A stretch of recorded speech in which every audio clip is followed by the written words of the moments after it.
Hello students, learn 24 academy में आपका स्वागत है। देखिए स्टूडेंट्स, आरपीएससी के द्वारा एक एग्जाम कंडक्ट कराया गया था 16 जून 2023 को। तो हम क्या है उसके क्वेश्चन करेंगे आज। इसमें हम कितने क्वेश्चन देखेंगे? हम इसमें 20 क्वेश्चन करेंगे, तो जिससे आपको ये पता चल सके कि आपकी तैयारी किस लेवल की है और किस तरीके आरपीएससी में क्वेश्चन पूछे जाते हैं। जब भी आप कोई टॉपिक पढ़े तो आपको किन क्वेश्चनों पर, किन चीज़ों पर ध्यान देना चाहिए। अब देखिए यहाँ पर पहला क्वेश्चन है आपके सामने। 30 मार्च 1949 को वृहद राजस्थान का उद्घाटन किसने किया था? तो देखिए ये किस चीज़ की बात कर रहा है। जैसे आपने ये 30 मार्च 1949 पढ़ी तो आपके मन में क्लिक करना चाहिए कि राजस्थान एकीकरण की बात कर रहा है, और ये एकीकरण कितने 7 चरणों में संपन्न हुआ था। तो ये राजस्थान का एकीकरण का कौन से चरण की बात कर रहा है? तो सबसे पहले जो वृहद राजस्थान है ये कौन सा है? 4th चरण की बात कर रहा है, जिसमें क्या हुआ था कि राजस्थान में जो 3 चरण थे, है ना, तो 3 चरण तक 10 तो रियासतें और एक ठिकाना अस्तित्व में आ चुका था। 4th चरण में क्या क्या जोड़े गए? इसमें जयपुर, जोधपुर, जैसलमेर प्लस बीकानेर एंड लावा ठिकाना। ठीक है, ये इतनी चीज़ें जोड़ी गई। तो ये 10 प्लस 1 के अंदर जब ये हम 4 तो क्या हो गए रियासतें और एक ठिकाना जोड़ने के साथ, तो इसमें क्या हो गया 14 रियासतें प्लस 2 ठिकाने अस्तित्व में आए, और इसको क्या बोला गया? वृहद राजस्थान बोला गया। ठीक है, इसकी राजधानी किसे बनाया गया था? जयपुर को बनाया गया था। और इसके अंदर जो इसके प्रधानमंत्री को किसको बनाया गया था? हीरा लाल शास्त्री जी को बनाया गया था। ये थोड़ा सा ध्यान रखना है, यहाँ से एग्जाम में क्वेश्चन पूछे जाते हैं। तो यहाँ पे पूछा गया कि वृहद राजस्थान का उद्घाटन इनमें से किसने किया था? पंडित जवाहरलाल नेहरू ने किया था, राधा कृष्ण सर्वपल्ली ने किया था, सरदार वल्लभ भाई पटेल ने किया था, या मोहनलाल सुखाड़िया ने किया था? आप क्या करें, वीडियो को पॉज करके इसका आंसर कमेंट सेक्शन में लिख सकते हैं। मैं इसका आंसर आपको बताता हूँ। इसका उद्घाटन किया था ऑप्शन नंबर 3 सरदार वल्लभ भाई पटेल ने। ठीक है, ये हो जाएगा सरदार वल्लभ भाई पटेल। ठीक है, आ जाइए क्वेश्चन नंबर 2 देखिए। देखो जब भी आप ये क्वेश्चन पढ़े ना, तो आप ये सोचिए कि आपके एग्जाम का क्वेश्चन है, ये सीधे सीधे आपके एग्जाम में पूछा गया है। तो अब आप इसको किस तरीके से डील करेंगे? अब जैसे मान लो मैं यहाँ आपके सामने होता तो आपका ध्यान क्या मेरी तरफ जाता, इसलिए मैं यहाँ पर आपके सामने नहीं आया हूँ। ठीक है, ये थोड़ा सा ध्यान रखें। क्वेश्चन पढ़ें, राजस्थान में निम्नलिखित में से किस स्थान पर एक नरसंहार हुआ था जिसे महात्मा गांधी जी ने जलियांवाला बाग हत्याकांड से भी अधिक भीषण बताया था? तो देखिए यहाँ आपके सामने 4 ऑप्शन है, नीमूचड़ा, मेवाड़, जयपुर और उदयपुर। ठीक है, तो आपको क्या करना है, वही 10 से 15 सेकंड का समय लेकर इसका आंसर कमेंट सेक्शन में लिखना है। मैं इसका आंसर आपको बताता हूँ। देखिए इसका आंसर हो जाएगा ऑप्शन नंबर 1 नीमूचड़ा। ये नीमूचड़ा कहाँ पड़ेगा? नीमूचड़ा अलवर में पड़ेगा। ठीक है, अलवर में किस समय हुआ था? ईयर हो गया 14 मई 1925। ठीक है, 14 मई 1925 को ये अलवर किसान आंदोलन के नाम से जाना जाता है। इसमें 800 किसानों की हत्या कर दी गई थी, और गांधी जी ने इसे कहा था जलियांवाला बाग हत्याकांड से इसको कंपेयर किया था। ठीक है, ये थोड़ा ध्यान रखें। क्वेश्चन नंबर 3 है, 1857 के विद्रोह के प्रारंभ के समय राजस्थान में ब्रिटिश सैनिकों की कितनी छावनियाँ थी? देखो बहुत ईजी क्वेश्चन पूछा गया, 2 थी, 4 थी, 6 थी या 8 थी? तो जल्दी से बताएं, 1857 के विद्रोह के समय राजस्थान में ब्रिटिश सैनिकों की कितनी छावनियाँ थी? तो क्या आंसर हो जाएगा? ऑप्शन नंबर 3 हो जाएगा आंसर आपका, 6 छावनियाँ थी। ठीक है, प्रश्न नंबर 4, तारागढ़ का किला किस प्रकार के दुर्ग का श्रेष्ठ उदाहरण है? तो देखो राजस्थान में क्या होता है, जो फोर्ट है, किले हैं, इनसे बार बार क्वेश्चन पूछे जाते हैं। तो आपको पता होना चाहिए कि फोर्ट्स के टाइप किस प्रकार के हैं। तो ये जो क्वेश्चन पूछा गया है ना, ये टाइप्स ऑफ फोर्ट पूछा गया है कि किस तरह का फोर्ट का है ना। तो तारागढ़ को किस तरह का फोर्ट बोला गया? औदक, जल, गिरी या दानव? औदक दुर्ग क्या होते हैं? ये भी क्या होते हैं, जैसे जल दुर्ग ही के समान होते हैं ना, जल से घिरे हुए होते हैं। और जल दुर्ग तो होता ही है जल दुर्ग। गिरी दुर्ग मतलब पहाड़ पर। दानव दुर्ग होता है जैसे मान लीजिए इसका बेस्ट एग्जांपल होगा रेत के टीलों से घिरा हुआ, है ना। तो ये कौन सा हो जाएगा? जैसलमेर का किला कौन सा है? दानव दुर्ग का एग्जाम्पल हो गया। परंतु यहाँ पे तारागढ़ का किला पूछा गया आपसे, तो इसका आंसर क्या हो जाएगा? वीडियो को पॉज करके आप आंसर दीजिए, मैं इसका आंसर बताता हूँ। इसका आंसर हो जाएगा ऑप्शन नंबर 2 गिरी दुर्ग। माउंटेन फोर्ट है। ठीक है, तारागढ़ फोर्ट कैसा है? गिरी दुर्ग का। प्रश्न नंबर 5, सुरजन, अहमद अली, रामलाल, श्री कृष्ण और सुधा राम किस शैली के प्रमुख चित्रकार हैं? तो देखिए चित्रकारों से क्वेश्चन पूछे जाते हैं, तो आपको सभी प्रकार के चित्रकार पता होने चाहिए। जैसे बनी ठनी चित्र कहाँ की है, इसके जो चित्रकार हैं वो कौन है? तो इस तरीके से क्वेश्चन कई बार पूछे जाते हैं। और कभी कभी जो चित्रकार होते हैं उनका वंश दे दिया जाता है, एक एरिया के। जैसे ये सारे नाम दे रखे हैं तो ये अलग अलग चित्रकार हैं, जैसे सुरजन, अहमद अली, रामलाल, किशन, श्री किशन, सुधाराम। तो ये किस शैली के चित्रकार हैं? नाथद्वारा शैली के, अजमेर शैली के, अलवर शैली के या बूंदी शैली के? तो आपको पता होना चाहिए। 10 से 15 सेकंड का समय लेकर इसका आंसर कमेंट सेक्शन में लिखें, मैं इसका आंसर आपको बताता हूँ। देखिए इसका आंसर हो जाएगा ऑप्शन नंबर 3 बूंदी शैली के। ठीक है, आ जाइए प्रश्न नंबर 6 देखिए। मेवाड़ में दीपावली के 15 दिन पहले अक्सर लड़के लड़कियां घर घर जाकर गीत गाते हैं। लड़कियों द्वारा गाए जाने वाले गीतों को क्या कहा जाता है? तो आपको देखो ये नहीं पता होना चाहिए गीत क्या होते हैं, आपको ये भी पता होना चाहिए कि कौन सी गीत का क्या वैल्यू है ना। एग्जाम में किसी भी तरीके से क्वेश्चन पूछा जा सकता है। तो ऑप्शन हो जाएंगे घड़ल्यो, लोवाड़ी, हरनी, रात्रि जागरण। अब देखो रात्रि जागरण क्या होता है? विवाह के अवसर पर किया जाता है, ये आपको पता है। ठीक है, विवाह से पहले एक रात रात्रि जागरण चलता है, तो और ये माता के रात्रि जागरण भी होते हैं, तो ये वाला तो है नहीं। ठीक है, तो इसका आंसर क्या हो जाएगा? आप क्या करें, 10 से 15 सेकंड का समय लेकर इसका आंसर कमेंट सेक्शन में लिख सकते हैं। मैं इसका आंसर बताता हूँ। इसका आंसर हो जाएगा ऑप्शन नंबर 1 घड़ल्यो। ठीक है, ये नहीं है रात्रि जागरण, इसका घड़ल्यो है। कई बार क्या है कंफ्यूज करने के लिए क्वेश्चन दे दिए जाते हैं। अब देखिए बहुत इजी क्वेश्चन है ये तो। क्वेश्चन आंसर, इसका आंसर तो आप सभी को आना चाहिए और कमेंट सेक्शन में मैं आशा करता हूँ कि आप इसका आंसर सभी लोग लिखेंगे। ठीक है, जसनाती पंथ के किस प्रकार के नृत्य की उत्पत्ति बीकानेर के कतरियासर गांव में हुई है? घुड़ला, चांग, बम या अग्नि? बम नृत्य कहाँ का फेमस है? ये ईस्टर्न राजस्थान है ना, धौलपुर भरतपुर में किया जाने वाला नृत्य है बम नृत्य। ठीक है, होली के अवसर पे किया जाता है। तो ये वाला तो वैसे भी नहीं है। ठीक है, क्योंकि ये बीकानेर का पूछा गया और ये बीकानेर वेस्ट में पड़ेगा और ये ईस्ट की बात कर रहा है ना, नॉर्थ वेस्टर्न साइड में बीकानेर पड़ता है। और ये कौन से जसनाती पंथ कौन सा नृत्य करते हैं? अग्नि नृत्य करते हैं। अग्नि जो कोयले होते हैं ना, अंगारे उस पर ये डांस करते हैं। जसनाती पंथ के जो प्रवर्तक है, समर्थक हैं, वो क्या करते हैं? कतरियासर गांव में कोयला जलाकर अग्नि नृत्य करते हैं। तो ये थोड़ा सा ध्यान रखें, ये आपको पता होना चाहिए। प्रश्न नंबर 8 देखिए। देश के आध्यात्मिक विचारों को पुस्तकों में संकलित किया गया है। एक का शीर्षक है मंत्र राज प्रकाश। ठीक है, ये जो मंत्र राज प्रकाश है इनमें से किसके द्वारा लिखा गया है ना? दादू दयाल, पीपा, लालदास या हरिदास? तो आपको क्या करना है, इसका आंसर कमेंट सेक्शन में लिखना है। 10 से 15 सेकंड में वीडियो को पॉज करके मैं इसका आंसर बताता हूँ। इसका आंसर हो जाएगा ऑप्शन नंबर 4। ठीक है, हरिदास जी। ठीक है, हरिदास जी ने मंत्र राज प्रकाश लिखा है, तो ये थोड़ा सा ध्यान रखें। आ जाइए प्रश्न नंबर 9 देखिए। आधुनिक राजस्थान में उदयपुर, चित्तौड़गढ़, राजसमंद और भीलवाड़ा के क्षेत्र को डैश बोली के क्षेत्र कहा जाता है। अब देखो ये कौन सा क्षेत्र है? ये मारवाड़ है, मेवाड़ है, मेवात है या मालवी है? बताइए ये मेवाती बोली कहाँ बोली जाती है? पहले तो ये सोचिए आप। ठीक है, मेवाड़ है, ये वाला रीजन मेवाड़ है, मेवाड़ी हो जाएगा इसका आंसर। ठीक है, ऑप्शन नंबर 2 हो जाएगा। पर मेवाती कहाँ बोली जाती है? मेवाती बोली जाती है अलवर में। ठीक है, अलवर रीजन है ना। तो मेव क्या होता है? मुसलमान होता है। अलवर के मुसलमानों को मेव कहा जाता है। और मेवात रीजन कौन सा होगा? ये वाला अलवर वाला रीजन हो गया। तो मेवाती बोली भी कम वहीं बोली जाएगी। पर प्रश्न 9 का आंसर क्या हो जाएगा? ऑप्शन नंबर 2 हो जाएगा मेवाड़ी। ठीक है, ये तो आपको वैसे भी आना चाहिए। अब देखिए प्रश्न नंबर 10। राजस्थानी साहित्य में रियासतों के शासकों ने अपने पराक्रम, विजयों तथा अन्य महत्वपूर्ण कार्यों के इतिहास का लेखा जोखा अपने इतिहासकारों से लिखवाकर संजोया है। इस लेखा जोखा वर्णन को डैश कहा जाता है? ख्यात कहा जाता है, देवा वेद कहा जाता है, वाचनिका कहा जाता है या झमाल कहा जाता है? ठीक है, तो देखो आपको पता ही है क्या कहा जाएगा। 10 से 15 सेकंड में इसका आंसर कमेंट सेक्शन में लिख के बताइए। इसको कहा जाएगा ख्यात। ठीक है, ख्यात मतलब पॉपुलरिटी के लिए अपने लिखाए जाते थे। आंसर क्या हो जाएगा? ऑप्शन नंबर 1 हो जाएगा। प्रश्न नंबर 11। निम्न में से कौन सी मध्य अरावली की है ना, मिडिल अरावली, जैसे अरावली का एक्सटेंशन की बात करें अपन राजस्थान में, राजस्थान का जैसे मैप बनाता हूँ आपके लिए, एक सेकेंड। ठीक है, ये मैंने राजस्थान का मैप बनाया आपके सामने। ठीक है, तो अरावली का एक्सटेंशन कुछ इस प्रकार का है। ठीक है, ठीक है, तो यहाँ पर क्या होगा? ये मिडिल अरावली की बात कर रहा है। अब मिडिल अरावली वाला रीजन कौन सा होगा? है ना, ये कहाँ से स्टार्ट होती है? गुजरात के पालनपुर से कहाँ तक जाती है? रायसीना हिल्स, दिल्ली तक एक्सटेंड है इसका, आपको पता होना चाहिए। ठीक है, तो अरावली के बारे में तो हमेशा क्वेश्चन पूछा जाता है, तो ये अरावली से आपको आना ही चाहिए। अब देखिए मध्य अरावली की प्रमुख चोटी, अब मध्य अरावली कहाँ पर है, यहाँ पर। अब बताइए यहाँ पे कि दिलवाड़ा सिरोही में पड़ेगा, अचलगढ़ ये भी यहाँ पर पड़ेगा सिरोही की तरफ, ठीक है।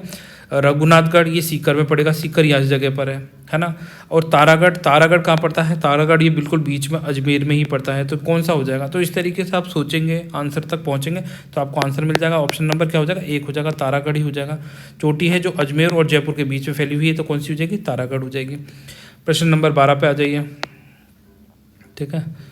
प्रश्न नंबर 12, माही नदी के किनारे कई द्वीपों की उत्पत्ति के कारण निम्नलिखित में से किसे 100 द्वीपों का शहर भी कहा जाता है। अब देखिए माही नदी का ओरिजिनेशन कहाँ से कहाँ तक है बताइए। जैसे मान लीजिए फिर मैं राजस्थान का मैप बनाता हूँ आपके लिए, बताऊँ। ये मैंने राजस्थान का मैप बनाया, ठीक है। अब माही नदी क्या करती है, माही नदी ऐसे आती है और ऐसे चली जाती है। तो माही नदी यार कहाँ है, ये वाला कौन सा रीजन है बताओ। अब ऑप्शन में पढ़ के बताओ, जयसमंद, बांसवाड़ा, धारीवाड़ या उदयपुर, ठीक है। तो कौन सा हो जाएगा 100 द्वीपों का शहर, इसमें से बांसवाड़ा हो जाएगा। नीचे वाला टिप कौन सा है, बांसवाड़ा है, तो कौन सा। तो बस इस तरीके से आपको अगर लोकेशन याद है तो आप इनके आंसरों तक पहुंच जाएंगे। देखो यहाँ पे मैं आपसे क्वेश्चन सॉल्व नहीं करवा रहा, मैं आपको ये बताना लेकर आया हूँ ये क्वेश्चन कि किस तरीके से क्वेश्चन पूछे जाते हैं और आप उनका आंसर किस तरीके से दे सकते हैं। अगर आपको नहीं भी आता है तो भी आप इनका आंसर दे सकते हैं, बस आपको किस तरीके से अपने एग्जाम्स की तैयारी करनी चाहिए। मेरा ऑब्जेक्टिव ये है, रटवाने आता तो फिर मैं आपको अलग अलग चीज़ें रटवाता रहता हूँ यहाँ बैठकर, ठीक है। तो यहाँ पर क्या है, जब भी आप पढ़ें तो थोड़ा सा एनालाइसिस करके पढ़ें कि कहाँ से क्वेश्चन पूछा जाएगा, उसी तरीके से आप पढ़ाई करेंगे तो आपका 100% सिलेक्शन हो जाएगा। अजय प्रश्न नंबर 13 देखिए, और आपको सभी को आंसर कमेंट सेक्शन में लिखना है। वीडियो पसंद आता है तो वीडियो को लाइक जरूर कर देना है और कमेंट में हमें लिख के भी बताना है कि हमने जो आपको पढ़ाया है वो आपको कैसा लग रहा है, ठीक है। तो देखिए जवाई राजस्थान में बहने वाली निम्नलिखित में से किस नदी की सहायक नदी है। आपने देखो जवाई नदी कभी पढ़ी हो ढंग से तो आपको पता होगा कि ये लूनी की सहायक नदी है। किसकी है, माही की नहीं है, बनास की नहीं है, चंबल की नहीं है, किसकी है, लूनी की है। तो ऑप्शन नंबर 2 हो जाएगा। बहुत ईजी क्वेश्चन है इसलिए मैंने डायरेक्ट बता दिया। हालांकि हमारे द्वारा जो राजस्थान ज्योग्राफी का सिलेबस हमारे चैनल पर कराया गया है तो उससे बाहर एक भी क्वेश्चन नहीं, ये सारे टॉपिक्स हमने वहाँ पढ़ा रखे हैं। अगर आप देखेंगे ना हमारे टॉपिक्स में जाके बिल्कुल 5-5 मिनट 3-3 मिनट में पढ़ाया गया है और वहाँ से आपको डायरेक्ट क्वेश्चन देखने को मिल रहा है। आपको और क्या चाहिए, है ना। तापमान एवं वर्षा के आधार पर राजस्थान को कितने प्रमुख जलवायु प्रदेश में बांटा गया है। देखो टेम्परेचर एंड रेनफॉल के आधार पर किसने दिया था, कॉपर ने क्लाइमेटिकल क्लासिफिकेशन दिया था और उसने राजस्थान को कितने भागों में बांटा था, 4 भागों में बांटा था। कौन कौन से भाग में बांटा गया था, देखिए इन्होंने बांटा था। पहला जो जैसे मान लीजिए मैं राजस्थान का मैप भी बना देता हूँ, यहाँ पर राजस्थान का मैप बनाया मान लो, ठीक है। तो इन्होंने ये वाला जो भाग दिया था ना, इसको नाम दिया था BWHW, ठीक है। और इस वाले भाग का नाम था BSHW और ये वाला नाम था AW और CGW, ठीक है। तो ये कितने भाग हो गए, 1 2 3 और ये 4, ठीक है।